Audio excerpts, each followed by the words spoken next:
La exposición temporal frente al objetivo.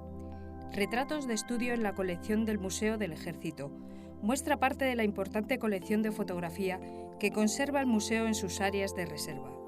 La exposición se centra en los retratos fotográficos de estudio enmarcados en los inicios de la fotografía, es decir, el momento en que pintura y fotografía se encontraron. En la exposición se exhiben 172 retratos de estudio originales y en diferentes formatos, siendo la mayoría tarjetas de visita, cabinet y fotografías de gran formato, centradas en los reyes Alfonso XIII y en Victoria Eugenia y su familia. El retrato de la reina Victoria Eugenia de Battenberg, acompañada de sus hijos, realizado en 1911 por Christian Franzen, nos da la bienvenida a la exposición. Esta imagen, cuyo original en gran formato se expone en la última parte del recorrido, nos habla de los múltiples significados que encierran los primeros retratos fotográficos que se realizaron en España. La realeza, la alta burguesía y cada vez las clases sociales más amplias se pusieron frente al objetivo, para preservar su imagen, para presentarse y representarse en una sociedad que hasta ese momento solo contaba con el retrato pictórico y escultórico como herramienta artística para captar y preservar la imagen de uno mismo. La invención de la cámara fotográfica y especialmente de la fotografía sobre papel, que posibilitaba realizar múltiples copias a menor precio, abrió también un profundo debate que hizo que muchos intelectuales, desde mediados del siglo XIX, se plantearan si la fotografía era un arte o simplemente el producto de una máquina manejada por el fotógrafo. Estamos en la etapa final del romanticismo, en la que se vislumbraban nuevos caminos hacia la modernidad.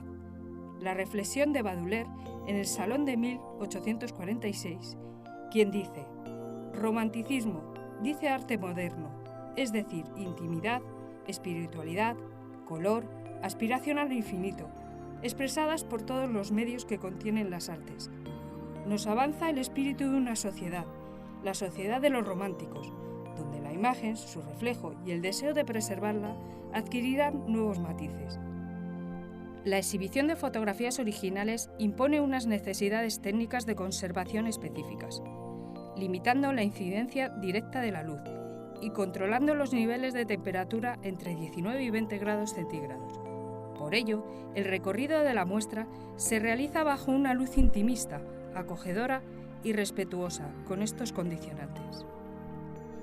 Para facilitar la comprensión del contexto en el que se entiende el retrato de estudio, un retroiluminado al que hemos dado el formato de una portada de revista de la época nos permite conocer las secciones en las que se divide la exposición y aquellos aspectos destacables de cada una de ellas, de tal modo que el visitante que lo desee puede leer el contenido de toda la exposición antes de comenzar el recorrido. La cámara fotográfica de la Société Establishment Gaumont, datada a principios del siglo XX, es testimonio de la máquina que hizo posible que pintura y fotografía se encontraran.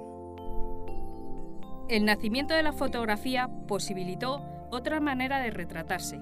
Fue una novedad que atrajo de inmediato a las clases sociales que se lo podían permitir, abaratando considerablemente los costes del retrato pictórico y en miniatura. Los retratos fotográficos, sin embargo, conservaron el modo de representarse, la pose, el cuidado escenario y la selección del vestuario, elementos asociados a las clases privilegiadas, que se retrataban de la misma manera en que Kaulac inmortalizó a la reina Victoria Eugenia de Battenberg. En este retrato al óleo de 1914, Kaulac, seudónimo de Antonio Cánovas del Castillo, pintó esta obra siendo ya fotógrafo de la Casa Real. Artista polifacético, fue escritor, compositor, político, pintor y uno de los fotógrafos más reconocidos de principios del siglo XX. Por su estudio de la calle Alcalá número 4 pasó toda la familia real y buena parte de la aristocracia y la clase política de la España del momento, siendo un ejemplo de ese encuentro entre pintura y fotografía que caracterizó el siglo. El retrato en miniatura de la infanta Isabel Francisca de Asís, hija de Isabel II, realizado por el miniaturista Tomàsic i Haro en 1860, comparte con el retrato en daguerrotipo de Ramón Cabrera y Griñó, fechado hacia 1852 y obra de William Kirkwood, su carácter de piezas únicas y propia del ámbito de lo privado. Ni la miniatura ni este primer retrato fotográfico permitía la realización de copias. Su valor residía en el halo de joya que rodeaba estas preciadas imágenes. El daguerrotipo fue el primer formato que permitió plasmar la imagen de manera absolutamente fiel al modelo, tal como se proyectaba en el espejo, y coloreada a posteriori, para alcanzar mayor verosimilitud. Estos fueron los antecedentes de las primeras fotografías realizadas sobre placa de vidrio. La técnica del coloreón húmedo y los papeles tratados con albúmina permitieron los positivados por contacto directo y la realización de copias que empezaron a proliferar con el formato tarjeta de visita, carte de visite, patentadas por Disdéry en 1854. Estas fotografías de pequeño formato de 10 por 6 centímetros, pegadas sobre un soporte de cartón, permitieron a los fotógrafos utilizar las traseras de las mismas como espacio publicitario de su marca. En ellas aparecía el logo del autor. Se hacía mención de los premios que había conseguido, generalmente en las exposiciones universales, y aquellos que eran nombrados fotógrafos de la Casa Real. Lo utilizaban con permiso de la corona como reclamo publicitario. En las traseras nunca faltó tampoco la dirección de donde se encontraba el gabinete fotográfico. Los espacios donde se realizaban estos retratos se extendieron por toda Europa, desde las grandes capitales a las ciudades pequeñas. En solo 4 años, el mundo se plagó de gabinetes fotográficos. En la exposición hemos dedicado una sección a estos gabinetes, en cuyos salones de posado se desplegaba el hechizo de la fotografía. En esta recreación de un gabinete fotográfico de mediados del XIX, vemos todos los elementos que estaban siempre presentes acompañando al retrato. Las cámaras de múltiples objetivos acortaron los tiempos de posado y permitieron la realización de varias tomas en el mismo cliché o placa fotográfica. Nuestra cámara tiene 4 objetivos, pero existieron cámaras de hasta 12, posibilitando la obtención de múltiples imágenes en un solo disparo, y aunque el tiempo de posado se hizo más corto, se necesitaron elementos de apoyo como la columna o las sillas para mantener la postura sin moverse, recordando al tiempo los elementos propios del retrato pictórico, que había reflejado hasta el momento el estatus de la sociedad romántica.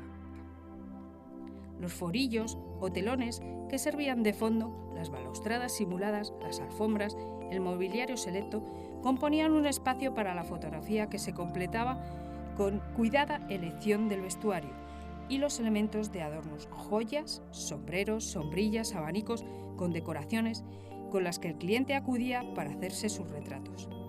Elementos que reflejaban su clase social y su posición económica, como podemos observar en las cartes de visite y cabinet expuestas en la sala. En las terrazas superiores de los edificios de las mejores avenidas se construyeron a modo de invernaderos los primeros gabinetes dotados de cortinajes regulables que permitían la entrada de la luz solar, necesaria para poder captar la imagen. La luz eléctrica todavía no había llegado a las casas y el sol impone sus horarios. La alta burguesía, militares, políticos, figuras del clero y de las profesiones liberales, todos sucumbieron al hechizo de la fotografía. Esta sección de la exposición, dedicada a los retratos pactados, refleja cómo la sociedad del siglo XIX hizo uso de los formatos de las cartes de visite y cabinet como medio de presentarse y representarse. La fotografía se convirtió en un acto social. Los álbumes fotográficos se pusieron de moda y todos quisieron formar el suyo, propio o ser parte de ellos. Militares y políticos como Ramón María Narváez, Fernando Weyle y Laviña o Sagasta. El conde y la condesa de Mornay o el emperador de Austria Francisco José I, junto a otros muchos, forman parte de la exposición porque sus retratos le representaron en fiestas y eventos y circularon en esos álbumes que tanto se cotizaban. El acto social de fotografiarse, a poder ser en el gabinete de un fotógrafo conocido, suponía acudir a esos espacios ataviados con las mejores galas. con la indumentaria apropiada para la clase social a la que pertenecían.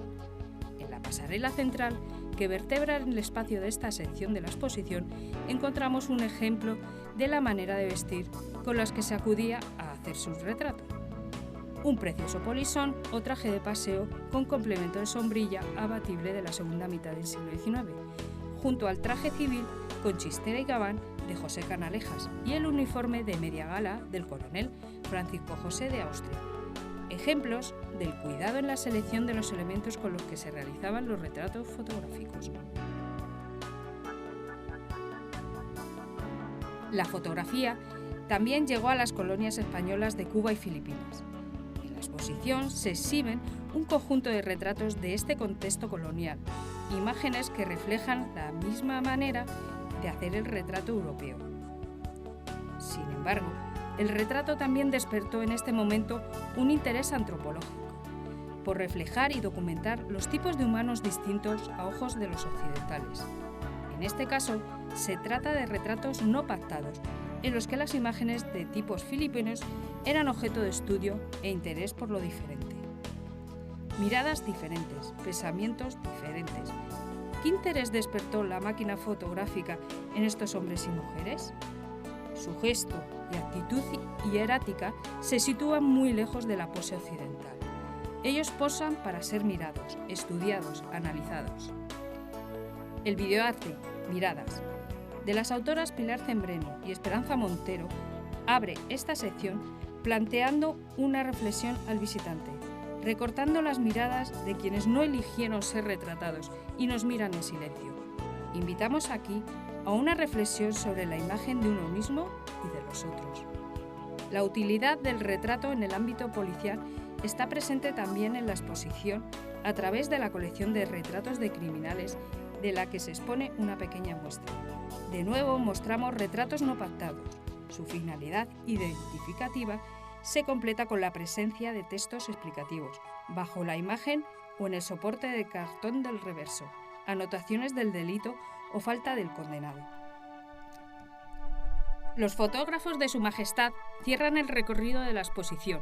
La llegada de la luz eléctrica y la mejora técnica de las ampliadoras hicieron posible los retratos de gran formato. Nombres como Caulat o Franzen destacan en esta sección con la familia real como protagonista. Isabel II fue la primera monarca española en fotografiarse, en encontrar en el soporte fotográfico un medio para acercarse al pueblo. Este interés por el retrato ya nunca fue abandonado por la Casa Real Española. Los retratos del rey Alfonso XIII, la reina Victoria Eugenia de Battenberg, esa espectacular fotografía de la reina mirando tiernamente a los infantes y que sirve de imagen a nuestra exposición. Se exhiben marcos del suelo que dibujan un recorrido imaginario, un paseo simbólico entre la realeza que nos muestra el deseo de las reinas y reyes de salir de las estancias privadas del palacio e invadir el espacio público.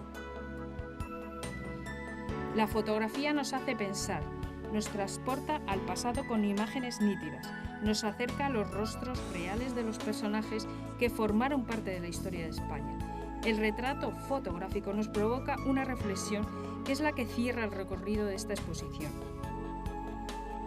Sobre el muro mostramos un conjunto de marcos vacíos, espacios donde el espectador puede encuadrar su imagen reflejada en el espejo, ya que el marco también se refleja, convirtiéndose en soporte de nuestro retrato para el recuerdo e invitando a una nueva reflexión, la necesidad de preservar y conservar la imagen presente para el futuro.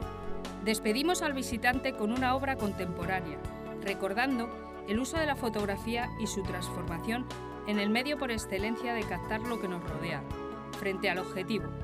Una fotografía que nos enfoca, que nos recuerda que actualmente la cámara fotográfica forma parte de nuestra vida cotidiana.